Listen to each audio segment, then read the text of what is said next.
આજે થરા ખાતે માનનીય કેન્દ્રીય મંત્રી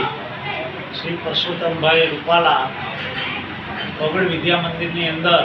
અમારા સ્વર્ગસ્થ અચલ કાકાના વાર્ષિક પુણ્યતિથિ નિમિત્તે શ્રદ્ધાંજલિ પાઠવવા માટે આવ્યા અને પોતે અમારા નાના કાર્યકર એવા પરસોત્તમભાઈ ગાવળના ઘરે પગલાં કરવા પણ પોતે આવ્યા અને અમારા કાર્યકર શ્રી પરસોત્તમભાઈના માનને આમંત્રણને માન રાખી અને આશ્રમ વિસ્તારની અંદર પોતે આવી અને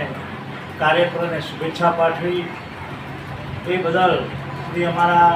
કેન્દ્રીય મંત્રી પરસોત્તમ રૂપાલા સાહેબનો અમે સૌ કાર્યકરો ખૂબ ખૂબ આભાર માનીએ છીએ.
જય